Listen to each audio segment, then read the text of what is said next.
we'd like to thank Jim Emery for organizing our speaker today and have Jim come up and do the introduction. Jim is a retired university professor and administrator, and you'll notice in retirement we've gone different ways. Jim actually thought this was a great opportunity to wear a tie again, so thank you very much, Jim. I was very happy to have a talk on education, particularly with such an illustrious speaker, because I don't know anything that's more important to our society, our culture, our economy, everything than education. We have major problems. We also, as you'll hear, have many challenges. It's difficult to put the resources into education I think we need. It's hard for me to think of anybody better equipped to talk about education. Dr. Edward Ochoa has such an illustrious career spanning such a wide variety of activities and responsibilities that he is uniquely able to talk about the full spectrum of problems in education. He was born in Buenos Aires, sorry, should know that. And he came with his family at his high school age. They settled in Portland, Oregon. He went on to Reed College, a wonderful liberal arts college, and majored in physics. He also took a minor in philosophy, which is probably prescient on his part, becoming president of a university. You need some of that liberal kind of stuff in his role now. He went from Reed to Columbia, where he got a master's degree in nuclear energy and engineering, nuclear science and engineering. And then he got a PhD in economics at the New School of Social Science in New York. So it does cover a pretty wide range of education. His background as a profession also covers a very wide range. He was a nuclear engineer. In academia, he's had practically every title you can think of, from professor, dean, provost, vice president, and now president of the California State University of Monterey Bay. It's a real pleasure to introduce him. And he specifically said he would like to leave plenty of time for question and answers afterwards.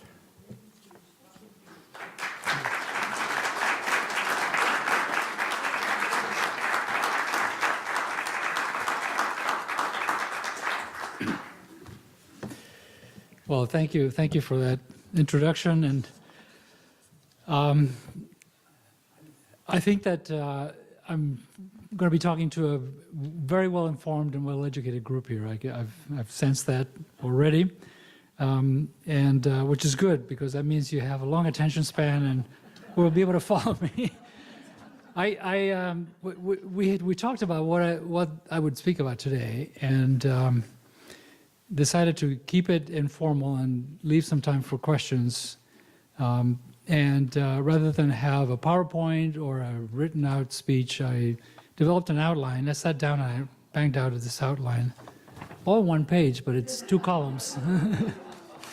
Yeah, and pretty much it would probably take a couple of hours to go through it and to do it justice. So, but since you are a well-informed group, I think what I'm going to do is I'm going to sort of do a skeletal coverage of this outline to sort of lay the framework, and then leave some time for your interest to determine where we drill down on this outline.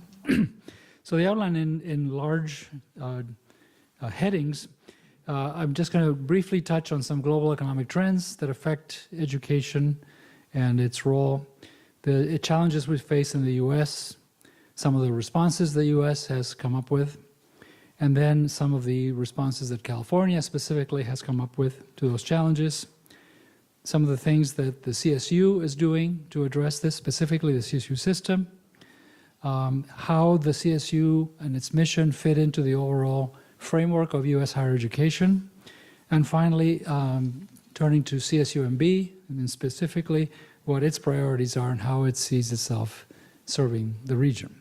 So that's the outline.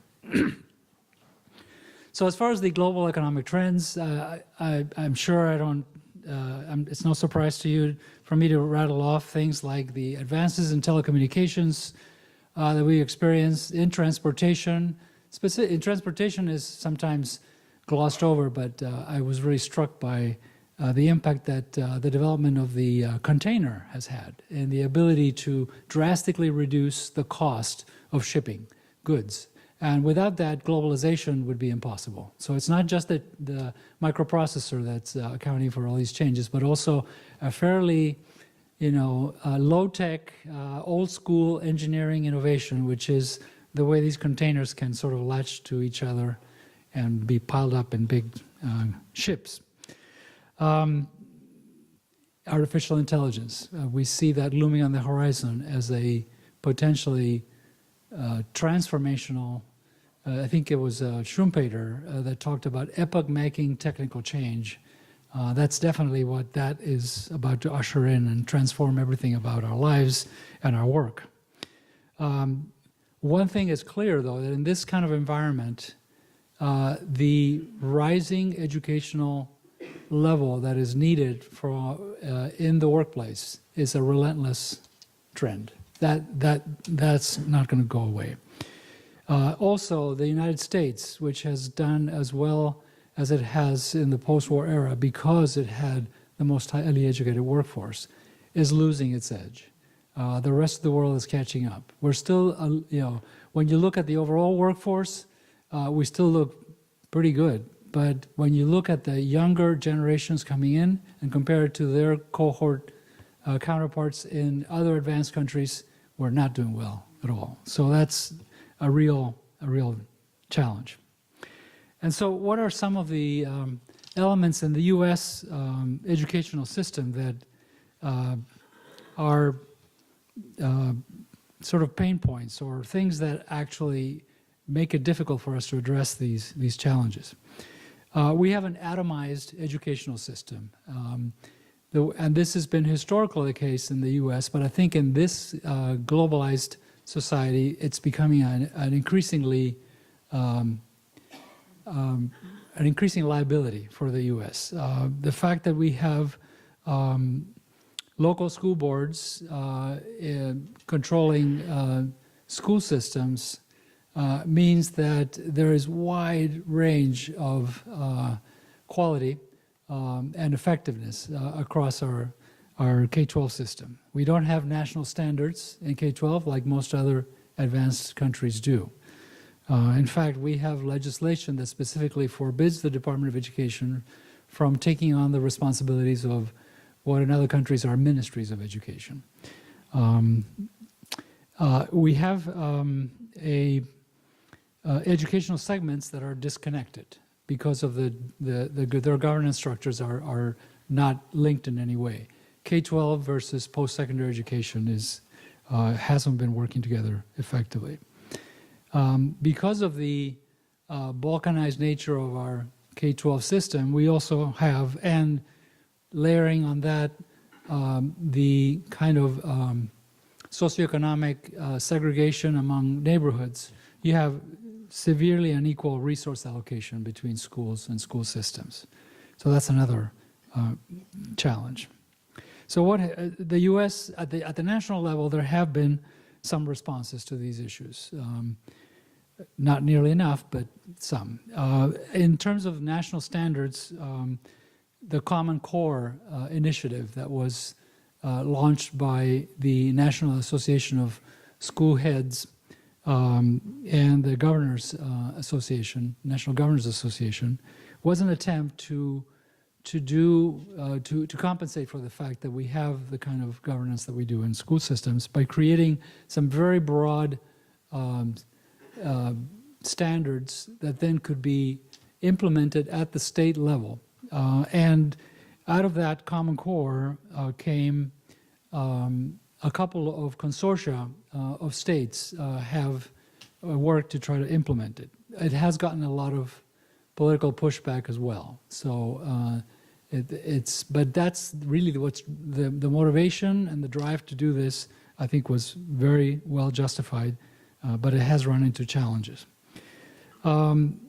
The other response at the national level in terms of supporting higher education, clearly you're all familiar with the two great initiatives historically that the federal government had in higher education, the land-grant university system and the GI Bill. Those two things really help propel the educational level of the U.S. above other countries. We haven't had something like that.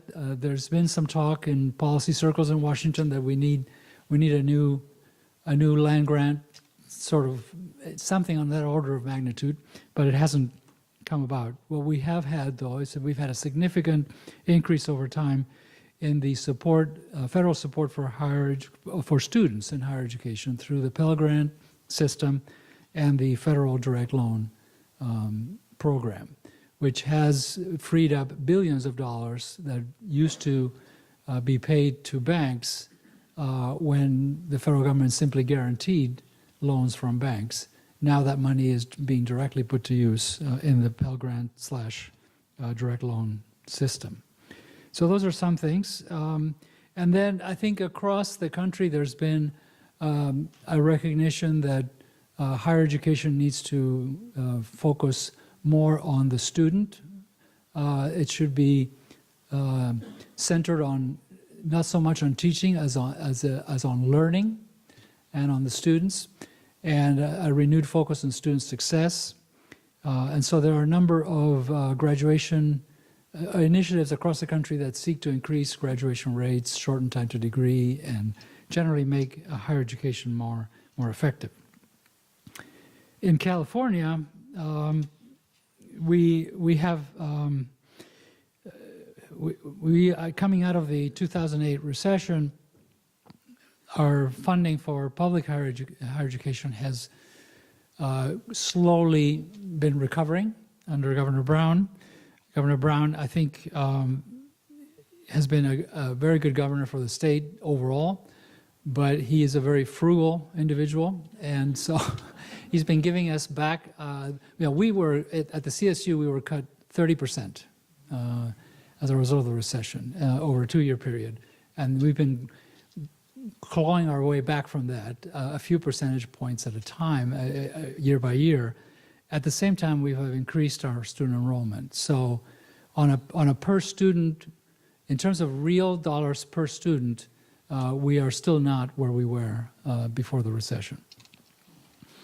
Another good thing the governor did, though, is recognizing that K-12 school districts that serve high numbers of low-income students actually need more funding rather than less. And so there's been supplemental funding for school districts that have high percentages of school lunch eligible children, which is the proxy for low income.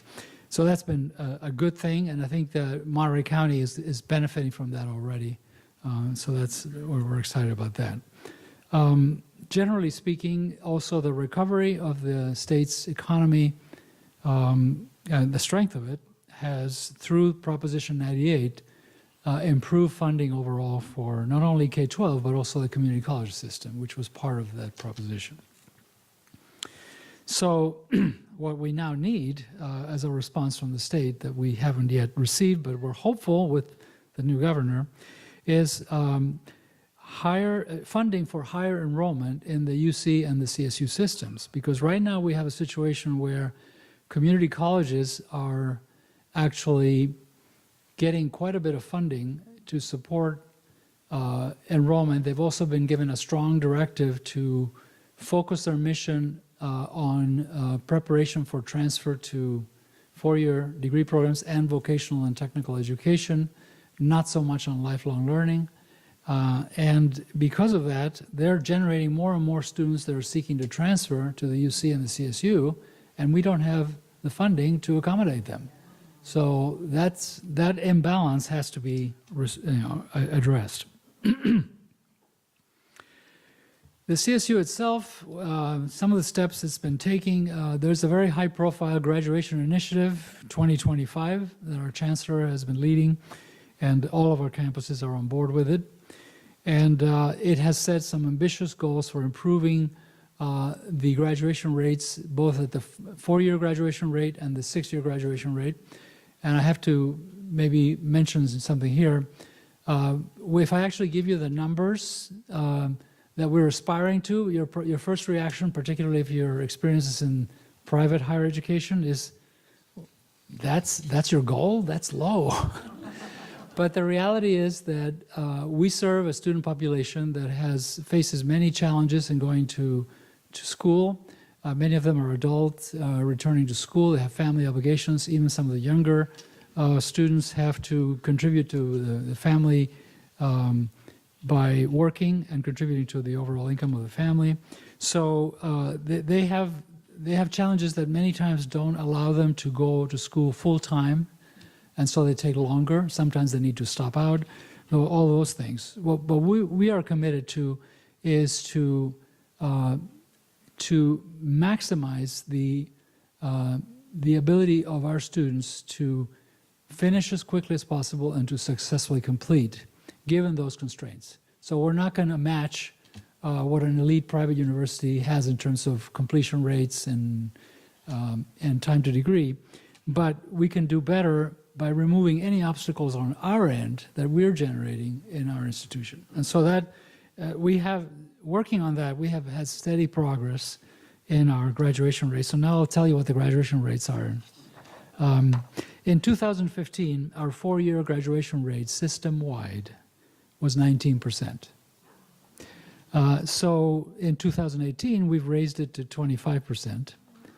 And in 2025, the goal is 40%. Those are still not very high numbers, but the six-year graduation rate is considerably better. In 2015, it was 57%. In 2018, it went up to 61%, and we're aiming to bring it to 70%. In fact, the biggest, if you do a kind of a bar graph of time to degree in the CSU, you'll find that the single biggest bar is at the 5-year mark. Most of our students graduate in 4.5 to 5 years. They just can't quite make 15 units per semester every semester, which is what you would need to graduate in 4 years. Another thing that we're also working on transfer graduation rates, and those tend to be higher because transfer students are a somewhat self-selected group. They've already made it past the first leg of the process, and so they do better once they reach us. And so right now, our 2-year graduation rate for transfers is 38%, and the 4-year is 77%. And we aim to push the latter one to 85%.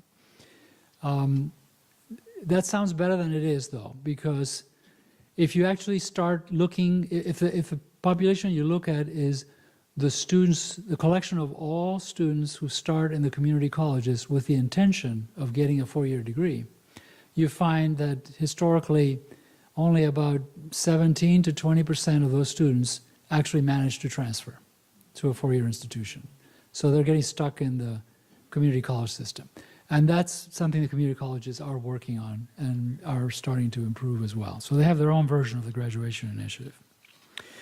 Another thing that the CSU has been doing also to help with some of this is instituted some substantial reform of the general education curriculum to make it more, a little more bit easier to articulate between campuses for students, particularly in the large urban areas that tend to go to multiple Cal State campuses.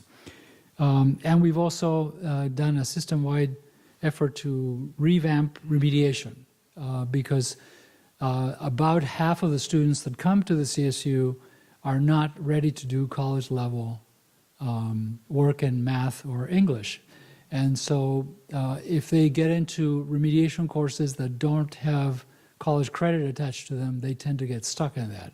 So we've changed, we are adopting now a philosophy, a pedagogical approach that has had significant success in other parts of the country, which is not to segregate these students into non-credit bearing courses, but actually mainstream them into the first year college level course with additional support, with additional tutoring, and they actually succeed at a much higher rate when we do it that way. So that's also very, and that requires some significant change in our campuses, but we've done it. So we're excited about that as well.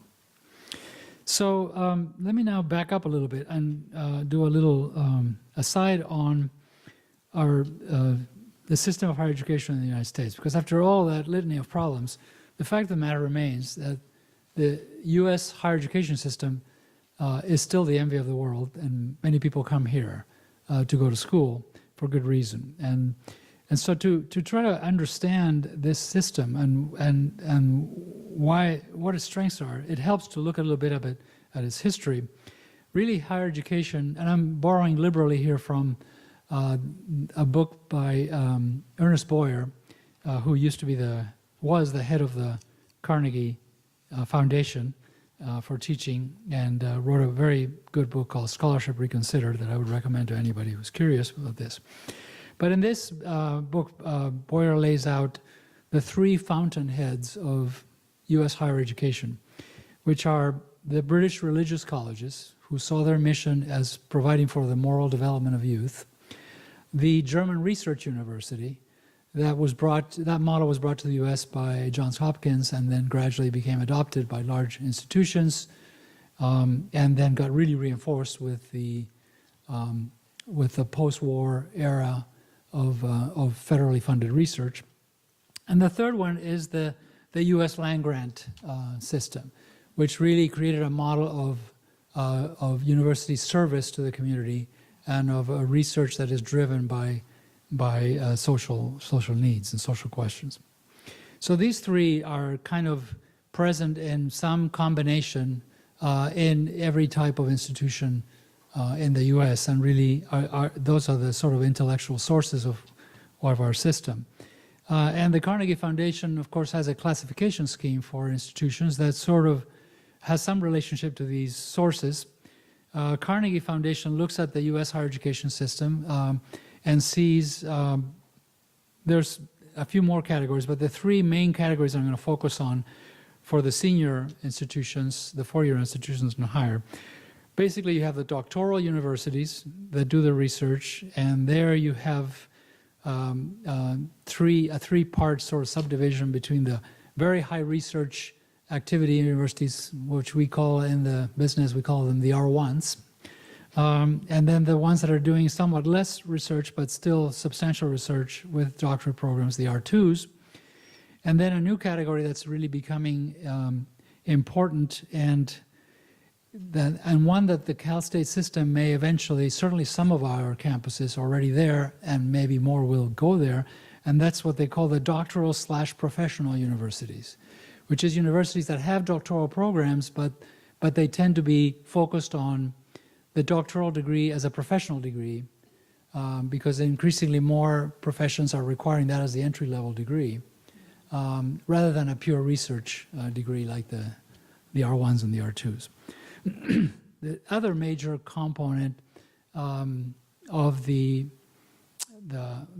four-year institution taxonomy by Carnegie is the four-year colleges that could be either focused on the traditional arts and sciences or could have more professional fields as well. The liberal arts colleges, like the one I went to, would be part of that.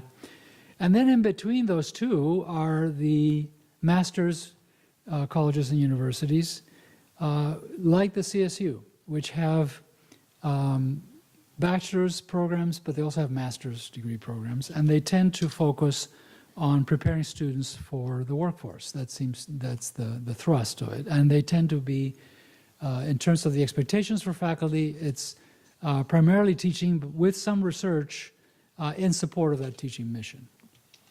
So that's kind of where we are. And California has the, what's interesting about California is that early on, relatively early on in the early 60s, the California Master Plan was developed by a task force that was commissioned by the governor at the time, which structured the higher ed system, the public higher ed system in California in terms of the UC, the CSU, and the community colleges.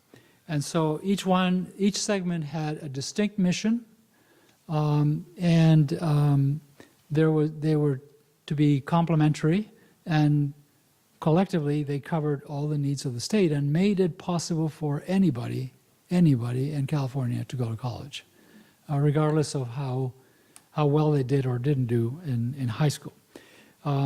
Because the UC would accept the top 10 to 12% of the graduating class of a high school. The CSU would be open to the top third of the high school graduating class, and the rest of the students who didn't meet that threshold would have the ability to go to a community college, to take lower division classes, and then transfer either to the CSU or to the UC. And that's become, so California became a state with great opportunity and access to higher education. And it's been a plan that has been really imitated throughout the world. When countries are trying to design a new public higher education system, they tend to come to California and to look at how we did it here. One little, I do have to make one point here that's a bit of a point in the weeds, but it's important because it has some implications. There is a distinction between the master plan, which was a report issued by a commission, and the Donahue Act, which is the actual law that put in statute certain of the recommendations of the master plan report, but by no means all of them. And so the thing that is not in the Donahue Act that people tend to assume is those percentages I gave you. Those are not law. Those were part of the suggestions in the master plan. And if you look at the master plan, there's lots of other suggestions that are clearly dated, like what the enrollment level should be for all of the campuses and how many new campuses we should open and where and when. So all of that is, the law actually only sets up that structure but doesn't articulate what percentage of the students graduating from high school go to which system. And so that's important because right now, going back to my earlier point about the need for a better educated workforce, the Public Policy Institute of California has done an analysis that shows that if we continue to operate as we have in the past several years, in terms of how many students are going to the UC and to the CSU, we're going to be short by the year 2025, I believe, a little over 1 million college graduates. So they propose ramping up the percentage of students coming out of high school that go to college. And so, and the numbers that they see necessary from both the UC and the CSU exceed those numbers that I mentioned earlier. So it's important to make the point that those numbers are not legally required. Those were numbers that were suggested by a master plan drafted in 1961, and so we're now in 2019, and we're living in a different economic system, and the educational requirements for success are higher. So, okay, wrapping up this, I'm on the 6th bullet now of the 7th, so I'm getting there. Just wanted to say a couple of things about the CSU. The CSU within this system, then, as I mentioned, is it's a comprehensive university, a master's university, to reference the Carnegie category. Our mission is to provide bachelor's and master's degrees, and increasingly we're starting to offer some doctoral degrees with a professional orientation. So that's why I'm thinking that this new category that Carnegie just recently came up with of DPUs, doctoral professional universities, may increasingly become the frame for the CSU. And it is really an extension of the a natural extension of the mission of providing education that is primarily preparing students for the workforce, because of the fact that we have more professions now requiring a doctoral level degree as an entry level degree. There is also another part of the CSU mission that is very important, and that we share with other comprehensive universities across the country. And that's what we call, in the American Association of State Colleges and Universities, we call it being stewards of place. And so that's how we see our role, certainly at Monterey Bay, as well as in other CSU campuses. We take responsibility for helping our regions advance socially, economically, culturally. And so and that means not only educating students from our region and from the state as a whole, but also being a thought leader, being a resource for discussions, for convenings, a neutral meeting ground for people when they're trying to chart the future for the region. And we've tried to do that in a number of ways.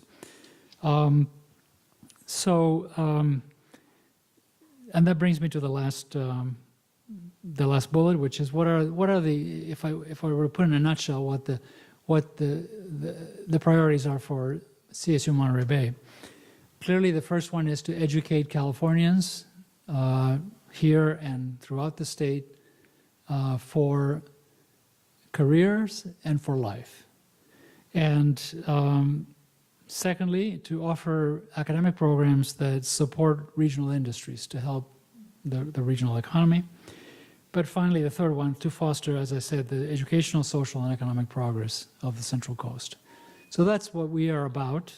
And I can certainly give you lots of examples of what we're doing to foster that.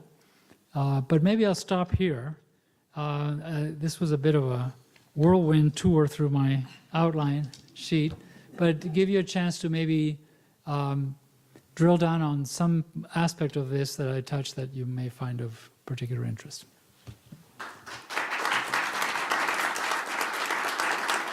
Is there a CSU MB program for disadvantaged female students? We have to be a little careful in that we are actually prevented from creating programs that are dedicated exclusively to any particular gender or ethnicity by proposition. But we do design programs which have that effect, even if they're in principle open to everybody.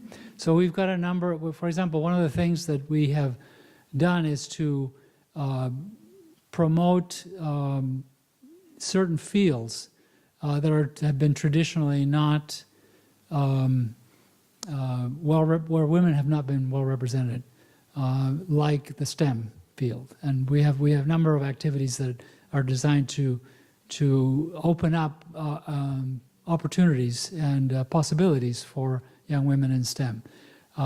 We have events that happen on campus through our College of Science where young women from the schools come and spend several days on the campus.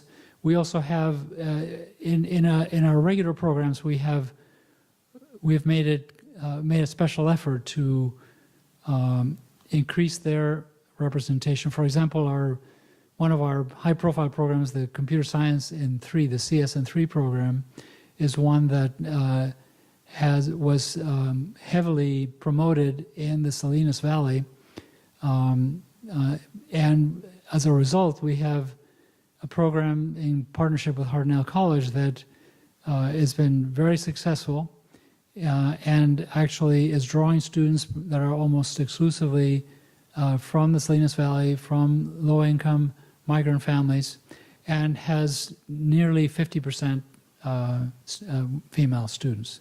So it is happening. We also have support from the Women's Leadership Council, which is a group that supports the university, and they have a scholarship program. Again, a scholarship program that is in principle open to everyone, but that, in spirit, it was intended to benefit women that are reentry women in particular. And so that has been quite successful, and there's many very moving examples of the impact that program has had.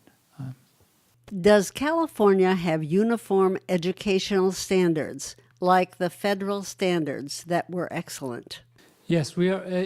California is one of the states that participates in one of those two consortia that were developed by a group of states to implement the Common Core.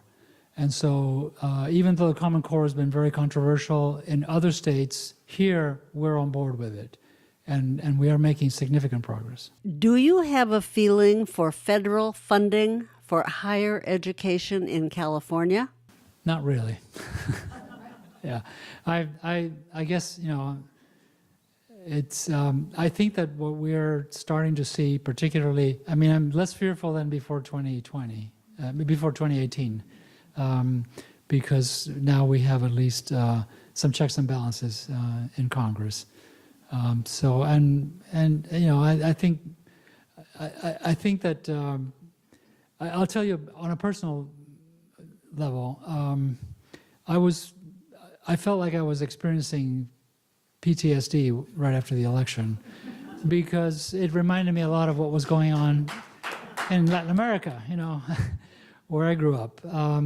Because I kept thinking, I've seen this movie before, but then some things started happening that I had not seen in Latin America, like the courts weighing in, and now the election. So I think that the U.S. institutions are still strong, and they're starting to make the pendulum swing back. And so I'm confident that we will be able to weather the storm. Does CSUMB have a position on the East Side Parkway? Well, CSU MB, I think, and specifically myself as president, I feel that I have to develop, make decisions that are that have the long-term future of the university and the region we serve in mind, and so. We have a campus here that has a master plan for 12,500 students, which would be nearly double what we are now, with a potential in some future that's unforeseeable. If in some unforeseeable future, this region were to expand its transportation and water infrastructure, the university is in a position to expand to 25,000 students, 50 years from now or something. So the decisions that we make or the positions that we take are designed not to foreclose options for that long-term future for the university, not to do something that would prevent it from fulfilling its potential. So that's sort of the lens that we use to arrive at positions on this. So one of the things that we are opposed to specifically is one idea that had been floated as an alternative to the East Side Parkway, which was to extend basically, to provide an alternate path right through the middle of our campus. And it wouldn't be going through the middle of the part of the campus that where our structures are concentrated right now. It would go around 8th Avenue, but it would basically bifurcate the footprint of the campus, even though the left part is not currently utilized, but it's land of the campus, and then there's East Campus farther east. So given that in some far future we may in fact grow to span through 8th Avenue, we don't want a major thoroughfare to go through 8th Avenue like that and prevent the campus from being hole in that future. So that's the position we're taking. Beyond that, we don't have a position. What does CSUMB do to promote success for students younger than college age? If they fail earlier, how do we address that? And that's a real issue, because again, tying in with our stewardship sense of mission, we could see that we've done a good job of providing access to students that are ready to go to college, or that may need a little help but have graduated from high school largely ready. But if you actually look at those, we still looked at the fact that this region has an educational level that is lower than the state average, even though we are in fact admitting a freshman class that matches the socioeconomic and demographic profile of the region. We're still not making progress on that other indicator. So to us, that means, okay, we need to reach in to the earlier levels. If the university wants to continue to advance its mission of access to higher ed, we need to help our K-12 partners improve outcomes there as well. And so we did start, shortly after I came to CSUMB, we initiated a partnership with all of the major stakeholders in this area called Bright Futures, which is meant to improve educational outcomes from cradle through to career. And it has, we've had great support from all of the major stakeholders, K-12, the philanthropic community, county government, and the nonprofits. And we are now starting to see some real traction and some real improvement in that regard. And I would say we did have one convening not too long ago where we shared with the community some of our points of pride in terms of what was accomplished in that partnership. We're going to have another one coming up in a few months, so be on the lookout for that, because I think that it's very encouraging, the work that we're doing. We're actually using a methodology called collective impact, which is a way of bringing people together that sort of avoids the typical problems that plague partnerships in the nonprofit sector, which is issues of turf or competing sources of funding and those sorts of things. There's a approach to doing that actually can work. It's a way of aligning all of our efforts without encroaching on anybody's freedom of action, just by simply sharing information, sharing a common model of what it is we're all trying to work to improve, and then people voluntarily aligning what they do to be more effective once they understand what everybody else is doing. So, what does CSUMB do to promote second language acquisition? And I'm bilingual myself, and I certainly found it very, very useful. I like to call learning another language and understanding a second culture gives you cultural depth perception. Otherwise it's like seeing with only one eye. So to understand your own culture better, it helps to understand a second culture.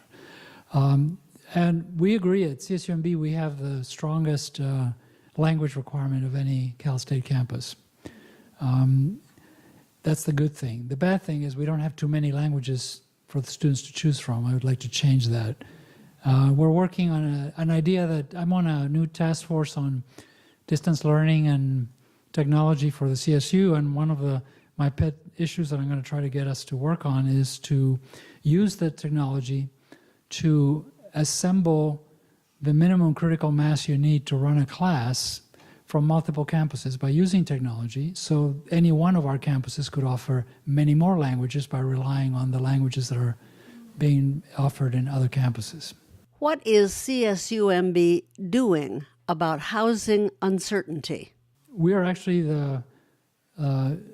one of the two most residential CSU campuses in the system. Nearly half of all of our students live on campus.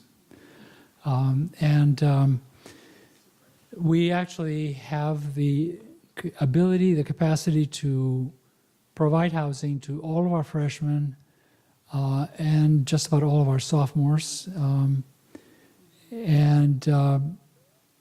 We have not, let's just say there isn't, we have the capacity right now to accommodate the full demand that we have. There has been the question of housing and also food insecurity in the CSU and nationally in college has become an issue. Our student body in particular, our student government organizations have taken that up as an issue. There were some surveys done about it that suggest some rather startling numbers. To our best efforts to track that down, we have found the numbers appear to be lower than that. And when we actually get down to tracking individual cases, which we do, we're able to do that by our students, for example, started a pantry. And so students come over and, to get some free food. And so what our student support people do is when somebody comes for that is they follow up with them and says, what's the problem? Can we help? So that you don't have this issue. And housing comes up there as well. And so typically what happens is students are making some choices that we might not necessarily agree with because they have other constraints. For example, if you have a student who is on full financial aid but comes from a low-income household that's having income problems, they may be diverting some of their funding to help the family rather than to help themselves. And they may be willing to do some couch surfing for several months at a time to avoid that cost so they can make that money available. So that's pretty intractable problem for us, So, but if a student is not aware of the fact that they have access to a student loan that has good terms. Some students also from low-income families are very debt averse, and so they don't realize that they could, that it really is an investment and that it pays off better than many other investments to borrow for yourself. In the CSU, there's a lot of scary stories in the media about students with $200,000 worth of debt and all that, but those are lurid anecdotes that don't represent the bulk of the situation. In the CSU, because of our low tuition, the average debt that students come out with is considerably lower than the U.S. average, and only about, I think it's about a third of our students come out with any debt at all. So even the average doesn't, if you actually took the average and spread it over the entire graduating class, it would be much lower still. So this is a question that I think we're doing what we can to deal with the individual cases in our campus. But I don't think the problem, from a statistical and just sort of broad policy perspective, I don't think it's as bad as some of the stories that you read about make it appear to be for students in college specifically.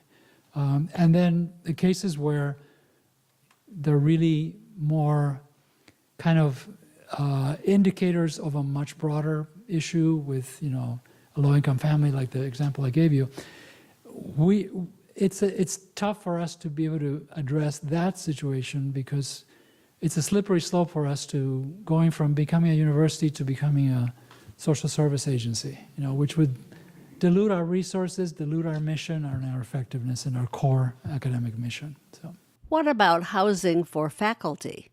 well, recruiting faculty and housing issue. We're very lucky that way because we have East Campus, which we inherited from the Army, and that's a residential community that we only have about a third of those units occupied by faculty and staff from our campus, and the rest are occupied by so-called educational partners, which are people from other institutions around the region. So as our own needs grow through attrition, we gradually increase our share of this housing stock that we already own. So we're okay there. Tell us about efforts toward free college. There is a free college movement, although it was started by President Obama, and it's being taken up by our new governor as well. primarily though for the first 2 years, not for the full 4-year degree program, even though that would be a help. But I think, yeah, I mean, that's clearly, you can make a very compelling economic case for free higher education, because to use economic lingo, you know, the positive externalities of having a more educated population, it benefits everybody else, and if you charge the full cost of an education to the person that gets it, you're going to have it'll be under demanded. People won't want as much of it as we could all benefit from. So it's better to make the price match it's better to spend money to get more of it so that the external benefits, positive externalities are enjoyed by all of us. So the case is there. It's just about the political will, you know. Okay, that